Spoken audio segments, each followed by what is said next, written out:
You ever gotten home from a class and were ready to do your homework, had your laptop pulled up and your pen and paper all ready to go and your calculator ready, and then you realize that you forgot everything from the lecture? Or have you ever gotten to the end of the semester and you're really wanting to make sure you get a great grade on your final, and you get ready to study and you realize, I have nothing to study? As a student, you're probably going to reach one of these issues. I've been a high school student and a college student for the past 3 years, and of course elementary and middle school. So I've faced these issues on a daily basis, whether it be college classes, high school classes, and even elementary classes. It's really easy to forget information and then want to study later and you have nothing to study. Luckily for me, I've had mentors, teachers, friends, and my parents that have shown me different strategies to help me remember things better and to prepare better for exams. One of these things is note-taking strategies. Note-taking strategies can greatly influence how well you remember things in the long run, and it gives you something to study when exam time comes around. So, you may want to grab a pen and paper because here are 3 of my favorite outlining methods: the Cornell method, the outlining method, and the charting method. So here you go. Number 1, Cornell notes. Cornell notes I was first introduced to them in middle school, and I have used them very much.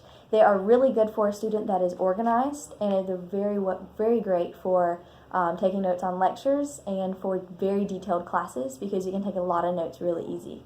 All you need for Cornell notes is a pen, paper, and maybe a pencil if you'd rather have a pencil. First off, you want to write your name and the date and the class, and maybe even the subject line up at the top, just so you can keep them nice and organized in like a notebook or a binder. Second, all you do is you draw a horizontal line here and then a vertical line here. So you have a small section on the left side of your paper and a bigger section on the right, and then a smaller section at the bottom. We'll get to this section in a minute, but during your lecture, during your class, you take notes here. This is the body of your notes.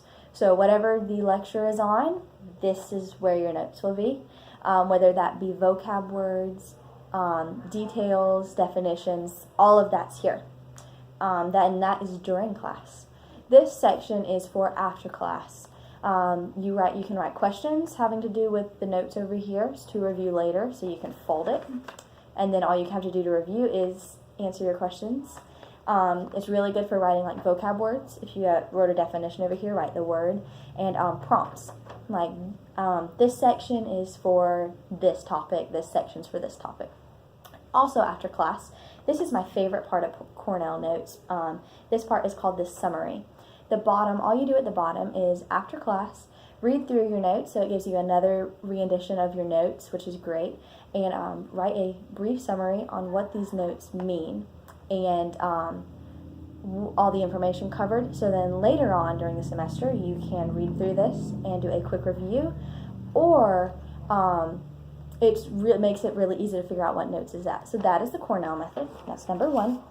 Number 2, this is my favorite for reading my textbooks, reading articles. It's really easy to pair next to a textbook, but this is also really good. This is the outlining method. I'm sorry if I didn't say that.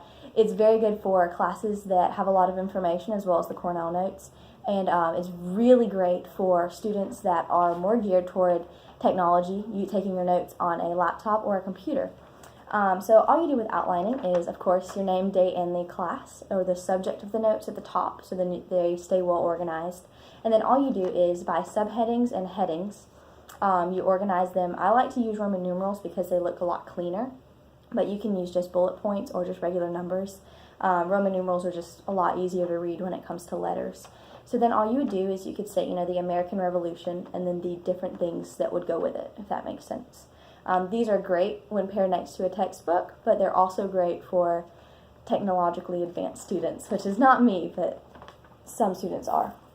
Number 3 is the charting method. This is a brand new one to me, actually. I just started using this one a little while back.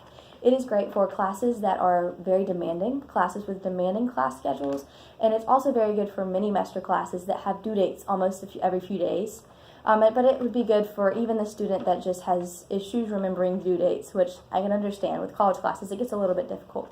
So all you do with outlining is you want to have your header, so your name, your date, and your class at the top, just to keep everything organized. and then you make a nice little chart. This one over here, you want it to be slightly skinnier because these are going to be your topics, like the American Revolution, that would be a topic, vocab words, etc. That would be more of the basis of your notes, and then the middle one is going to be the body of your notes. Much like the right side of the paper on the Cornell notes, that's what this is going to be.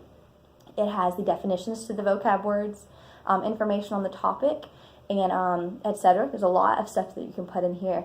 My favorite thing about this type of notes is this section right here. This section can hold your due dates. Whether it be in class, your teacher said, oh, this little tidbit of information is going to be really good on the next unit test. So you could write, remember for unit test, or this section is talking about an assignment we have due in a week, and then you could put the due date. So then when you're looking back through your notes to review for later, which that's why you have notes, you can see your due dates. Note-taking strategies are very difficult to perfect and to personalize to yourself, but after using them, they will greatly significant every single aspect of your learning. I hope that maybe one of these you can begin to use. Good luck in all your classes. Thank you.